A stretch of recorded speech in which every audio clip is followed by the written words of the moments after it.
Peace and blessings. This is Rayesa Gheewala, the Divorced Muslimah Coach.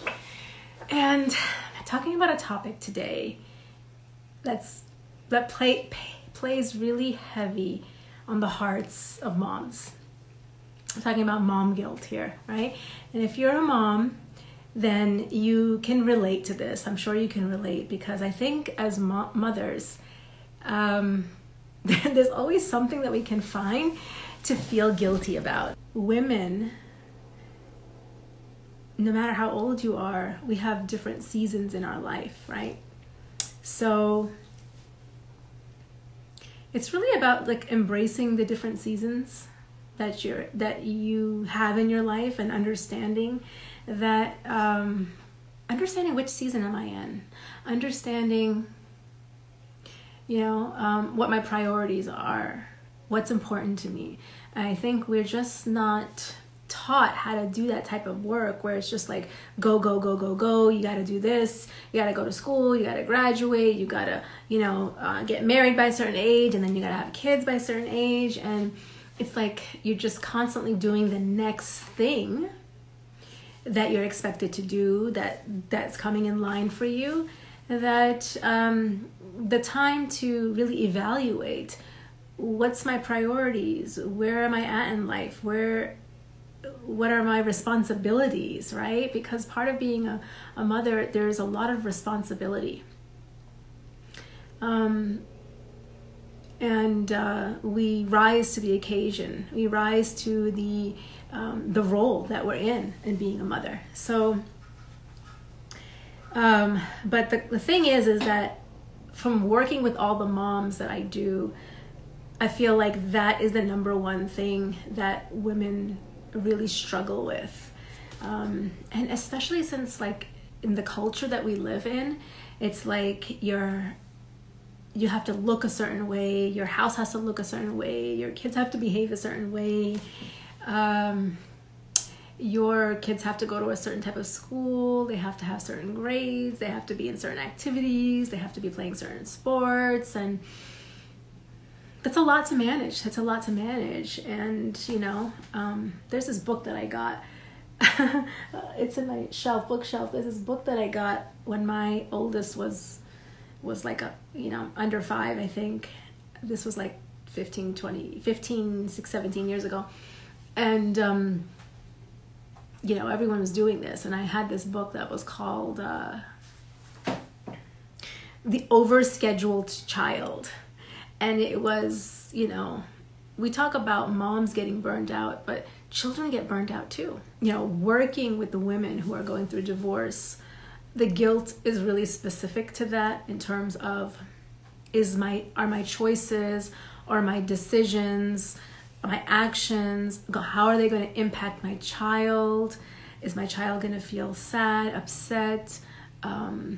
Is it going to disrupt their life? Is it going to, put them on a different trajectory? And as women, as mothers, we feel like sometimes we feel like our life is not our own. And so, everything and everyone has to be accounted for. And that's part of what happens when you have the responsibility of being a mother, that you forget your own needs and you start putting everyone else first. There's something deeper underneath that, though, actually. Not being able to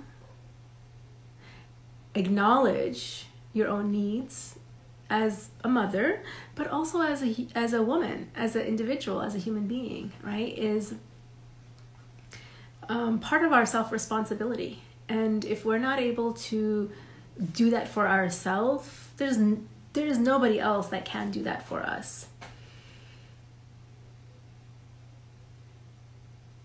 Because that's a personal responsibility, right? Like, no one can say yes for you, no one can say no for you, no one can pray for you, eat for you, sleep and rest, and all those things that are required to be like the best mom that you can be, right? So here she is. Let's see if we can ask Khadijah to join. So we're gonna get deeper into what's going on underneath the taking care of your needs. Assalamu alaikum, the live barakatuh. Wa alaikum assalam wa rahmatullahi wa barakatuh. How are you, Rayesa? I'm good, alhamdulillah. I started chatting a little bit about our topic today of mom guilt, and I got in a little bit earlier. I don't know, I was just setting up, and I'm like, I hit live, and I'm like, let me go, and I'm like, oh, okay, let me just chat a little bit until Khadijah gets here. How are you? I know that you've had a really busy day today. Back-to-back lives. I put them all in at the same time. Alhamdulillah. This is me being efficient. Alhamdulillah. Okay, so you're gonna just go at it all at once, right? Yeah, I've done two. Mashallah, I did one on essential oils and one on codependent parenting, which you know so much about. So, alhamdulillah. Yeah. Yes. Wa alaikum salam, ladies. Yeah, so alhamdulillah. Now, Nishat. Yeah, so welcome everyone. We're talking about mom guilt and comparison. And I was just, before you hopped on, I was just talking about how, as women, as mothers, we're talking particularly, we have different seasons in our life. Yeah. Yeah, right? And how important it is to know which season you're in and what are your priorities and what's important to you, because we're not really given this exercise or taught to think in this way. We're just like, okay, you got to go to school, you got to graduate, you got to get married, you got to have a kid, yada, yada, yada, yada, yada, all lined up, you know, everything to go. And then you're like, wait a minute, who am I? What am I doing? And yeah. So maybe we could start with that a little bit, and let us know, guys in the audience, if this is Jummah Mubarak, if this is something that you're resonating with and what you want to know about seasons. I thought maybe we could start off with different seasons in a woman's life and recognizing and understanding that and accepting it. I think what you're saying is so important, Rayesa. And this is such an organic conversation. Like, we have not prepared anything beforehand. But what you're talking about, the seasons, what comes to me is when you really accept the season that you're in, like, you know, you then are less likely to compare yourself to someone else in another season. You know, so there's different requirements of you at different stages of your life. So I see that, especially as someone that's had big gaps between my children. So I have 5 boys, right? So I have had big gaps. So when I go into the stage of raising that, you know, 0 to 3, I have to pull back in some things that I wouldn't be giving my full 100% attention to, because my younger child needs me in a different way than, say, my older children do. So it's this, I've had to do that a lot in my life, where seasons, different chapters will come in, or different seasons, and I have to modify kind of how I show up in that time, instead of holding on to the past and thinking, you know, I want to hold on to that, or kind of having future thinking that, oh, this is what it's going to look like, but or really FOMO. being in the here. Yeah. Oh, what am I missing out? That's so common. Most comparison comes from this belief that we're missing out, right? Because we're talking about mother guilt here and comparison. And I think you just bringing up the seasons hits so clearly, because when we're more understanding and surrendering and understanding the season that we're in right now, the chapter we're in right now, we're not looking at what other people are doing. We're not focusing on what other people are, what they're doing. We're more understanding, this is my capacity and what I can do now. And I can be expansive and show up and kind of celebrate where I am now. Because as women, I don't think, especially mother guilt and guilt in general, I think that a lot of that is that we have been conditioned not to actually acknowledge our own skills, aspirations, not from an egotistic point of view, but really to acknowledge as a sense of shukr and gratitude to Allah subhanahu wa ta'ala, that He has given this to us in our lives at this moment. Like, what can I be more grateful for? What do I need to focus on more? Yeah. All of what you're saying so resonates with me, because I remember, like, when my kids were really young and they were like babies, I was so excited, because I was working full time before that, and I was so excited to just be at home with them and enjoy them. And I remember thinking about this, and now I reflect on this, that during that time in my life, like my mission was all about raising my children, raising God conscious children. And now that I look to what's going on in my life now, it's like that's no longer my mission anymore, because I have my kids, my older ones are grown up. My youngest, she's still 12. So yes, that's still there, but I have other areas of focus in my life now. That's part of my mission in terms of the work that I do and serving my mother. So it's kind of expanded a little bit, right? So it's, I'm in a different season now than I was. I was immersed in babies and, you know, little kids and that developmental stage. And you're right about like when the kids are little, they have such high needs. So it requires so much more of you to be able to give them their rights. You know? But let's talk a little bit. Let's kind of shift into when the season of life that you're in, you know, in terms of being a mother, especially when the kids are young, or, you know, when they're not adults, it requires a lot out of you. And burnout is very easy to happen when we're not caring for ourself in the way that ourself has a right over us. Yeah. Right? And so that, I feel like I see a lot of women, and myself included, I was in this space before, that when I'm burnt out, when I'm neglecting myself and my needs, I start being ungrateful.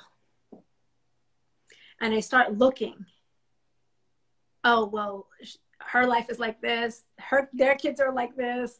And I start comparing. When I don't fulfill the rights that myself has on me, I start getting ungrateful and I start comparing. Yeah. I think ungratefulness is a big one. I see that most women that are unhappy in their lives, there's some level of, they're not seeing the blessings, or they're not grateful for what they've got now, or they're seeing the blessing in a negative light. And I think this is, and a lot of it is expectations. These expectations that we put on in our mind. Like a lot of time when parenting, there's this dissatisfaction towards a child, but it's actually the expectations that may be unrealistic for that child developmentally, or these expectations that we put on others. And I see that so much in husband and wife, where there's expectation of the husband towards the wife, or the wife towards the husband. And these expectations sometimes can be comparison to the way you were brought up, or your own belief systems, or your own cultural conditioning and that. And in a way, it kind of gives a bit of a misery, because it robs allowing people to hold their own space and be their own person and to show up as they need to be, where there's almost like some level of needing to control them to meet my expectation or my need of them, and that can cause this kind of comparison, or like that I think it's really unhealthy. Like, I'm not saying you can't have expectations.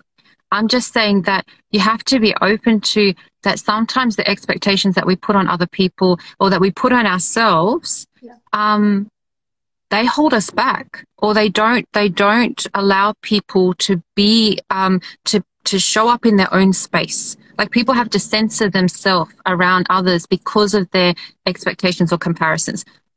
You know, how many times as a child, from very young, they knew their parents' expectations, and their parents enforced those certain ideals that they wanted. And so they developed people-pleasing tendencies, or they developed this need to be validated by fulfilling what the parent wanted, because their love was very conditional, that if you didn't do what I said when I say it, then I'm going to withhold love and that. So, or there was this idea that many people were brought up with, where their parent would compare them to another cousin or to somebody else. So they learned that they were always compared, even to siblings, right? Oh, this brother's more helpful than this one, etc.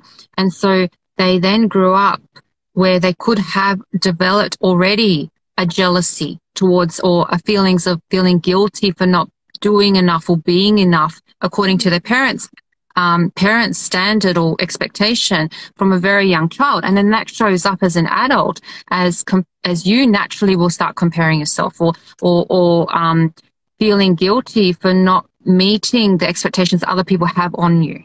Yeah. One thing that you said that I want to touch on and explore is that, you know, when you start living according to the expectations that are put on you of how you should be living your life and how you should be mothering, and then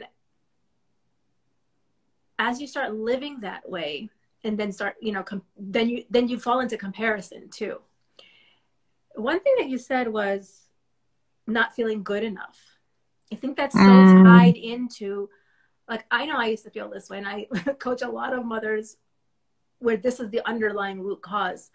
Well, if my child doesn't behave in the way I expect him to, then it just means that I'm a bad mother. I'm a failure. Yeah. Right? Yeah. Because it's like, you need to get your child to behave or comply. I like to use the words comply or conform to what you need them to be, expect them to be, so you can feel good about yourself. Yeah. And if they don't, if they're not in compliance, then it means something, you're relating it to your value and your worth, that I'm just not good enough. That's like the underlying a lot. I see that a lot. Do you see that too? Yeah, it's a kind of like a codependent enmeshment of that. My child's behavior is a reflection of my worth. So my own feelings of worthiness or inadequacy as a parent, if my child is doing something that's triggering me or is considered wrong, then I'm going to internalize that as me as being a bad parent or inadequate. But really, it's the deeper unworthiness that we already hold within ourselves. It's the deeper inadequacies that we hold on, and we kind of project that onto our child, because we know behavior is a symptom of what's going on for that child, the unmet needs of their child. You know, the beautiful thing when you think about children, when they're in their emotional state, there's no story behind the emotion. There's no narrative to a child of that emotion. They're just upset because they're just being in their state. Yes. In their element. Yes. Yeah. They're so in the moment of no. But us adults, we create stories and narratives around our feelings. We have this idea. And I do think mother guilt partly comes from, we watched our mothers guilty. Yes. We watched so many females in our lives feeling guilty and comparing whether. Yes. There's very much link.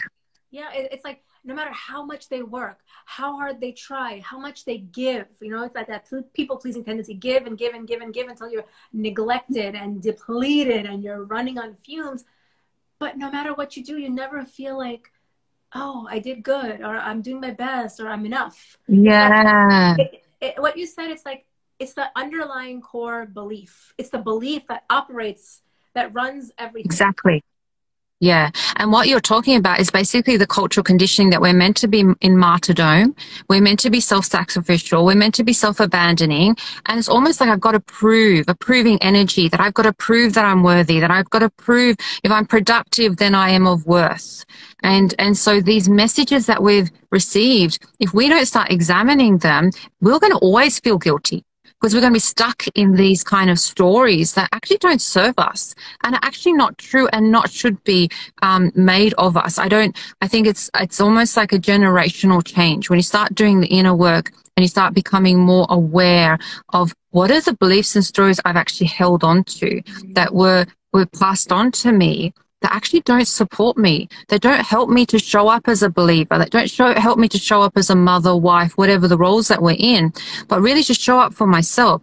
And the thing is this, and people link it to, I can remember when I talked about like being that martyr mother where you've just burnt out and you don't stop and you're fulfilling everybody's needs, and then you're going to create stories, oh, they're not appreciating me, or they're not, I'm not doing enough, they're not showing enough appreciation, so I need to feel guilty because I'm not doing enough. But and standards that were created, when you think about it, especially of those of us who live in a Western society, most of us are disconnected from family or friends, especially in the last 2 years of lockdowns and isolation. And, you know, people many times were very sick and had to be alone, which is totally against the whole concept as humans that exactly, that we're meant to connect and feel connection. That's why so many people on social media, it's almost like they're looking for that artificial connection. Yeah. Yeah. And so the guilt I feel sometimes is the messages that we've received in childhood around being self-sacrificial about, and I'm not saying that we don't serve people. I'm not saying that we don't mothers show up make for people. sacrifices all the time. It's not like we don't sacrifice and we Definitely. don't serve. But you know that saying, you're serving from a fulfilled full cup rather than, you know, you're not taking care of any of your needs. You're not taking care of yourself. And like I said, it's like those are rights that your body and you have on yourself. You know, the amount that Allah gave us, like our mind, our body, our heart, our soul, they all have rights over us. And that, who's going to take care of that? That's our job, right? It's Walaikum salam, Sumaya. Yeah, definitely. And I feel like this mother guilt is this almost not giving yourself the permission slip to say, wait a minute, I need to rest, or I need to restore, or I need to give my needs as well. Because a lot of time, especially if you grew up in a home where there was dysfunctional parenting, or there was a codependent relationship between mother and child, or there was an abuse there, you forfeited your needs as a way to merge with the parents or the caregiver's needs, as a way of safety, to keep that unconditional love. So in a way, you merged your needs, your wants, to people please at all costs, so that I don't lose this love or safety. Because if I do anything wrong or I make a mistake, I will lose this parent's love, or I might get silent treatment, or I might get aggression back, or I might get rejected. And so as an adult, it's almost like we get into this role that to keep the people happy in my life, I need to keep pleasing them. And it's not the right formula, because you lose yourself in the process. Yes, that's why children are in such a different state. But when they grow up, they lose that childlike joy and excitement and creativity. And like everybody, that's why everybody likes being around children, or most people do, because their energy is infectious and it's alive and it's vibrant. But when you lose yourself, you don't have the same, like, look at all the adults walking around. Everyone's like zombies, you know, like no one is. A lot of lost women and men. And they're disconnected to their fitra. They're disconnected to their intuition. They're stuck in the stories and the hopelessness and the powerlessness and that, but then not realizing that Allah has already created us innately resilient, and to connect back to Allah through that lens, to see our worthiness from Allah. Allah doesn't want you to oppress yourself. Allah doesn't want you to sacrifice yourself. Allah doesn't want you to be in a state of jealousy and comparing and looking what other people are doing. Allah wants you to fulfill your purpose, that you've been put on this earth, to reconnect to that purpose for His pleasure, and to show up with ihsan. That is in itself an act of worship. To show up with good conduct, to show up in a good place. And you can't do that if you're in a place of burnout, guilt, feeling inadequate, you're disconnected. You know, the thing that comes to my mind, Rayesa, is I think as women, we have not been taught to self-advocate. Absolutely. Yeah, I feel we have not even been taught how to give ourselves permission for basic needs. Exactly. And we've been guilted for having needs at times. How many times I've coached women and they were guilted for wanting a break. It's almost like a perception, no, you're a mother, you're not meant to have a break. You're not meant to have passions. Always on. You don't shut down.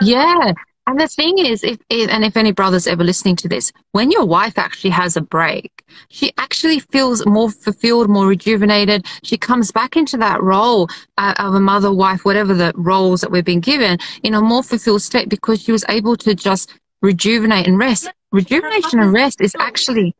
Her cup has been filled, so she has more to give you. You know, she's in a better mood. She's not going to be cranky and tired and exhausted and fatigued. So, you know, everybody needs breaks, but it's like a different level for mothers, I feel like, because of all of the conditioning and the messaging that we've gotten. And Rayesa, I think it's also, they might be in a condition where they're able to the condition is that they could have a break, but they don't give it to themselves. They will not give themselves the permission. Because of this guilt. Of the guilt. Yes. Somebody said that the moment you look after yourself, you're labeled as high maintenance, and that leads to that mom guilt sometimes. It's like, oh, definitely. You don't get to do that. Why? who do you think you are? You don't get to do that. You're a mom. You never get to turn that role off. And it's not even about turning it off. It's like mothers are human too. Yeah.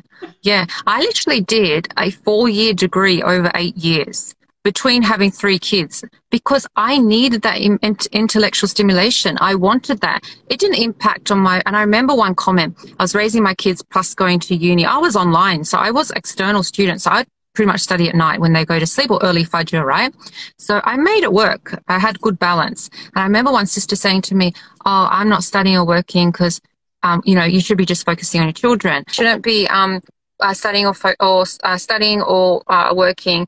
And it was judgment. It was just this judgment. And I think this what causes so much of our mother guilt or our mom guilt is the external judgment of other people's chatter instead of us connecting to our intuition. Because I knew what I wanted. I knew I wanted to become at that time a child protection worker. I wanted to advocate for children.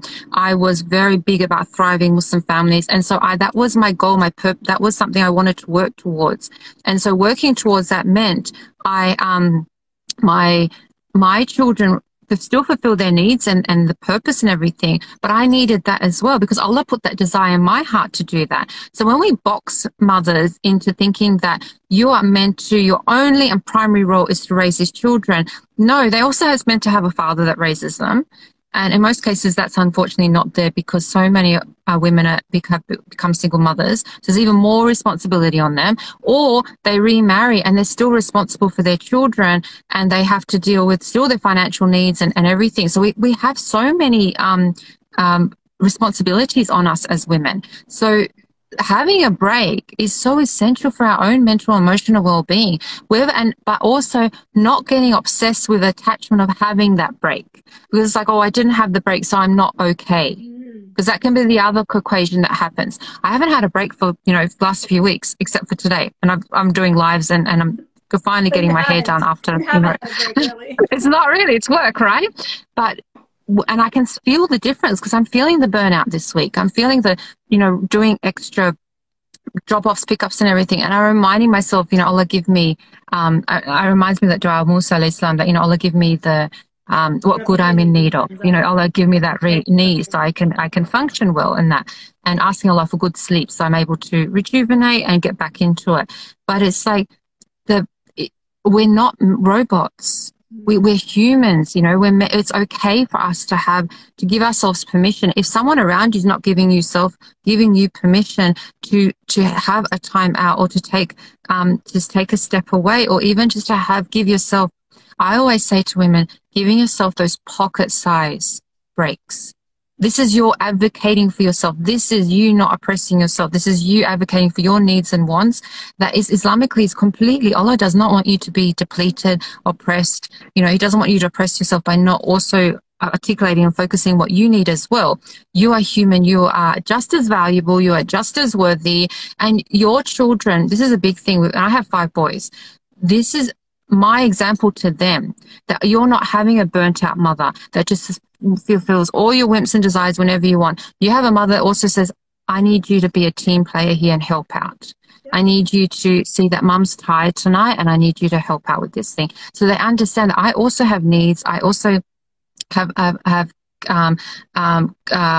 capabilities, but we all support each other. It should not be just one person takes on that responsibility. And I think so much as mothers, we've been taught this self-sacrifice, we've been taught to self-abandon, and so many women are miserable, lost, burnt out, unhappy because they haven't learned to self-advocate for themselves. Because that also gives the message to the rest of the people around you, boys, girls, adults, that I don't see any value in myself. I'm not important. I don't matter. Everyone else does.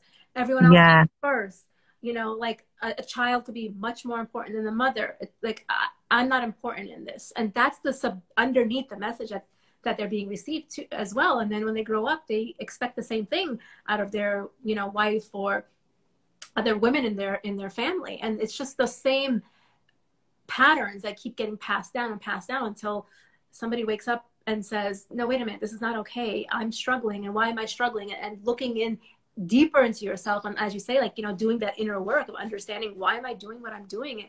because I'm the one that's miserable and I'm taking it out on everyone else. So I'm the common denominator here. What needs to change within me? Yeah, and we forget as women, we really set the emotional tone in our homes, our energetics, like how we show up energetically, our emotional state, our thoughts, we know, experience life moment to moment through thought. We set that tone. Our children mirror it. The people around us, you know, pick that up. And I think there was something that, subhanAllah, came to my mind. I've lost it. But it was something around how you're saying that if you don't give yourself permission to articulate what you need, then it's almost like we're looking for someone else to validate that decision for us, to give us that. The other thing is, what a lot of women do is, if they are not giving themselves to show up in that space better for themselves, they will then manipulate others in a way that they'll manipulate their children. See, look at me, I don't stop. I've done this, I've done that. Like your children owe you something, or other people owe you something. Get into a kind of a victim mentality, or manipulate your behavior that because you didn't give yourself permission to have that need. So it's almost like lashing out, or showing that you're upset, or behavior that is not supportive of you, blaming, you know, things like that, that they don't serve you because you're coming from this place of guilt. Can we also, Rayesa, it's coming to my mind about the guilt and comparison. Yeah. I think one of the biggest issues too is the sisterhood wound. Yeah, it's definitely, I think there's so many things entangled in there, but yeah, it could be starting with the motherhood wound and then going into the sisterhood. It's this female energy that a lot of times perpetuates this condition that females are in. And this idea from childhood that we're meant to be in competition with others. So basically women learn that I need to compete with other women, or I need to be more beautiful than the next woman, or I need to be more successful to then be of value and worthiness, right? And so women naturally will become more jealous towards other women because of this sisterhood wound, where they don't like it when another woman's outperforming them, or more successful than them, or more beautiful than them, because that triggers their feelings of inadequacy or unworthiness. And I think this comparison can be very poisonous. Yeah. And it's something that if you see a woman and she in your mind seems to be more successful than you, what I've noticed a lot, especially in the social media space, there's almost this dislike towards her for outperforming, or for achieving, or being more confident. Or finding something that you can pinpoint about her that she's doing wrong, or blaming her in some way. Yeah. I've got to bring her down, because who is she to shine her light? You know, who is she to be confident? Who is she and then labeled, oh, must be an ego, she's up herself, she's fake, you know. And I think this comes from this place of our own unworthiness and inadequacies, that we can't, it triggers other women to feel that, well, I can't be like her, so I'm going to feel jealous of her, or I'm going to compare. Yeah. And what we do then... Because isn't that the case, that we become jealous of other people because we're not able to step up in the same way that they are, and we want to. Exactly. Yeah, because we're playing small, and she's shining her light. She's confident.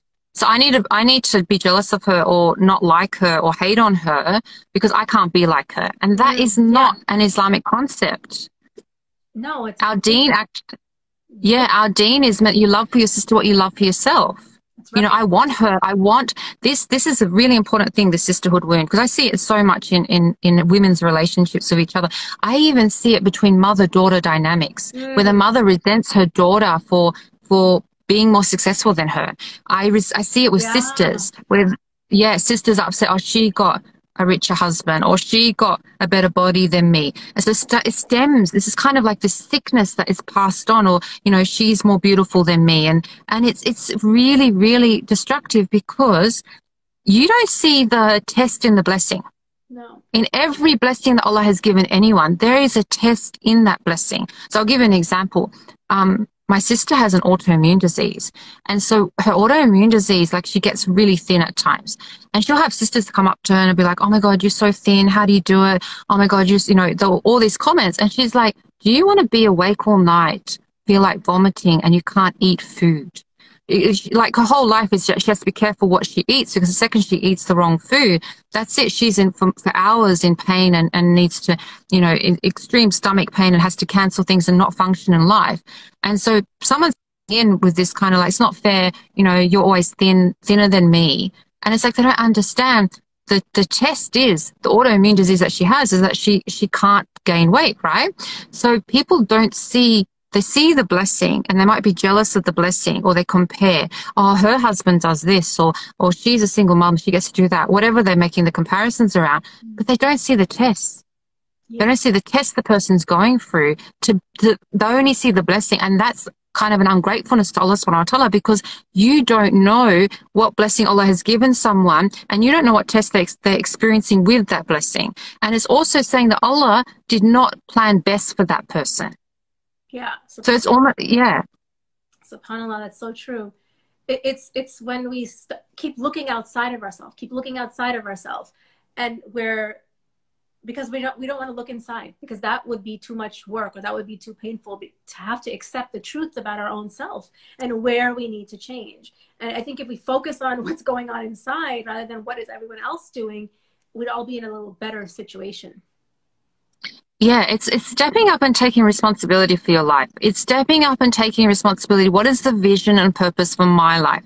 It's stepping up and taking responsibility to self-advocate. It's stepping up and taking responsibility to say, I'm not here to blame and shame anyone. I'm not a victim here. I'm not a powerless adult. I've been through experiences in my life. I've been through things that may be traumatic or hard to experience, but I don't need to sit and dwell in that past story, because that past memories or the past story, it's contaminating the now. And the now is what Allah has given you. You know, if we really practice our deen properly and really thought about death, the Prophet Muhammad thought about death every single day. So when you have that in mind, that you can die any time, your accountability to yourself, the way you show up to yourself emotionally, mentally, the way you speak to yourself is completely different when you're really aware that I am very temporary in this life. What is it I want to achieve in this life for Allah's pleasure?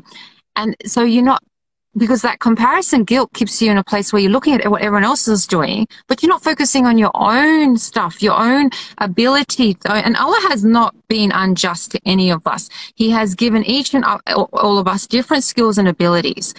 No one can say they can't be given some blessing from Allah subhanahu wa ta'ala, except if they're very ungrateful.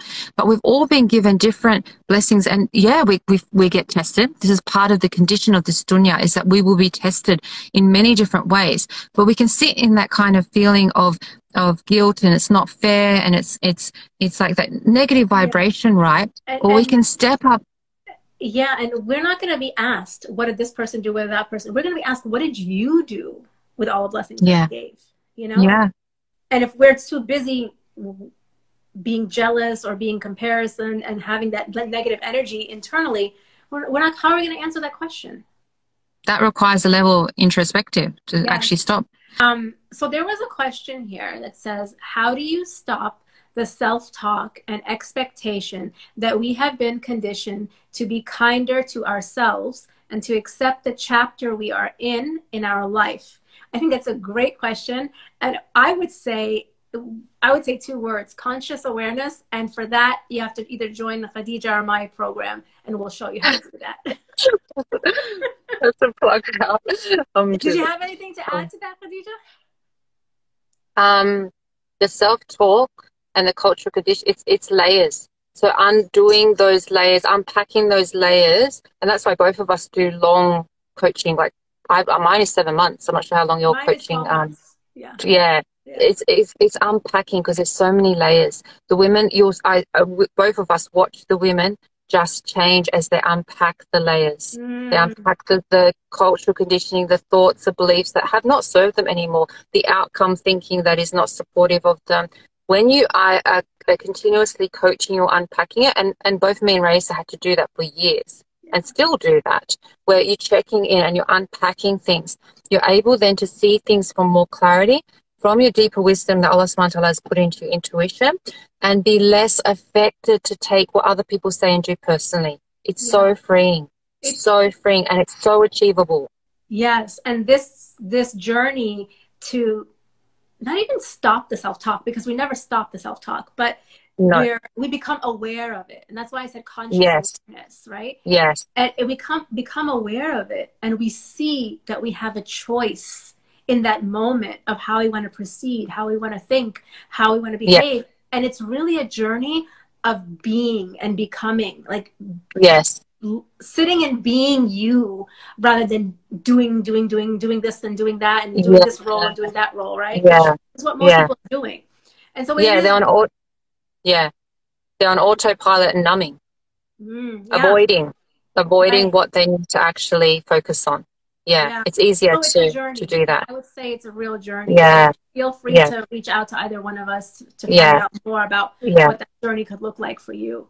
And I think a key aspect is that you will be channeling your understanding of the stories that you tell yourself from the lens that Allah subhanahu wa ta'ala sees you, and rebuilding that relationship with Allah subhanahu wa ta'ala from the lens that He sees you, as well as rebuilding your own self-worth. And especially if you've internalized so many negative put downs and comments and stories and that don't serve you anymore. And you're ready to make that commitment to say, I need to let this go and I need to be able to step forward. It's a beautiful journey. It's not easy at times because you confront yourself with, wow, I've held this belief for so long. I remember when I was 30 and I had the realization, the belief that I'm not good enough. I held that belief my whole life, and I was like, wow, I showed up in everything in my life as I'm not good enough. And when I had that realization and was able to reframe it and let go of it and show up as someone that, no, I'm a worthy creation of Allah subhanahu wa ta'ala and have every right to not play small anymore in my life.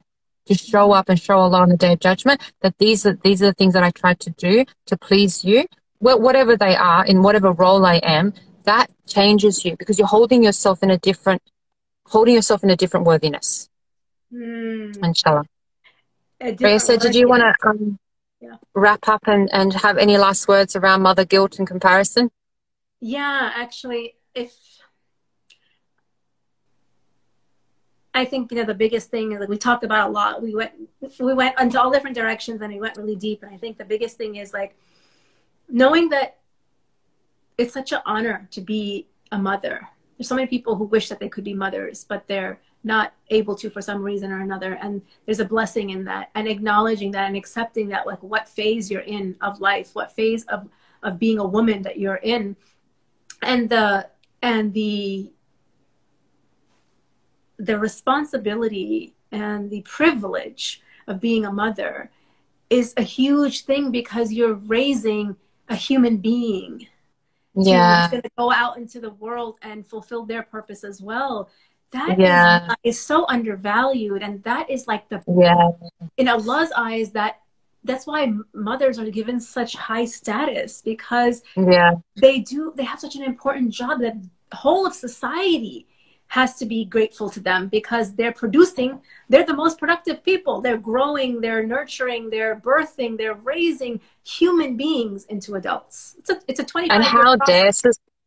And how dare society devalue the role of the mother, which is quietly been doing for many, many years now, to make us believe that being a mother is of a devalued position. In Allah's eyes, it's so valuable. And so there's this being aware to this conscious awareness of this narrative that's being pushed on you, because their ultimate objective is to get all mothers out working 100%. That's their ultimate objective if you really look at the whole scheme of things, the whole agenda of things.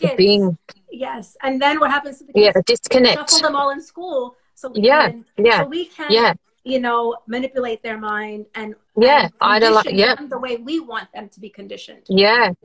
So do not underestimate your role as a mother, what input, the messages that you pass on to your children, and being consciously aware, what is the message I want to pass to my children? I've had to do that so many times, really check in with myself. What's the message I want to pass to my boys? What's the things that I want to build in them so they do have the emotional capacity as an adult to have justice, to be responsible, to be emotionally intelligent. And that is things that you still have an ability to imprint, because alhamdulillah, Allah has built them already resilient and that, but we have the ability to mold and support these beautiful souls into something that only, of course, Allah is the outcome. Our outcome is completely in Allah's hands. You can put all the ingredients and make everything and do what you can, and still the outcome is still in Allah's hands. But knowing within yourself that I enjoy the process, and if I don't enjoy the process, checking in, what do I need to how do I need to show up for myself, self-advocate for myself so I show up better for my children. Beautiful, Inshallah. beautiful, wonderful. Giselle, I know that, you know, we've been talking for like 45 minutes and yeah, I've got to go. Yeah, you got to go. But Jazakallah khair for your time, for your energy, for your input, and, you know, your wisdom on this topic. I think that there's so many gems in this live, and I just want to say Jazakallah khair. May Allah subhanahu wa ta'ala reward you for all your work. Mwah. I mean, thank you, Rayesa. I love speaking to you. We could speak for hours. SubhanAllah, alhamdulillah. Thank you, ladies, for whoever is here. And inshallah, you know, I think you're saving the live, aren't you? Yes. Yeah, so we can pass it on to others. Inshallah, whatever was meant to say is from Allah subhanahu wa ta'ala. We're just the vessel, the means. Alhamdulillah, may Allah help us on this is Friday here in Perth. I'm not sure what time. It's Thursday afternoon there, isn't it? That we're coming, that we, you know, make shukr to Allah for all the blessings that we have. Be really grateful to Allah. And alhamdulillah, that we were given the role of mother. Alhamdulillah. Ameen. Okay, inshallah. Jazakallah khair. Assalamu alaikum. Assalamu alaikum, everyone.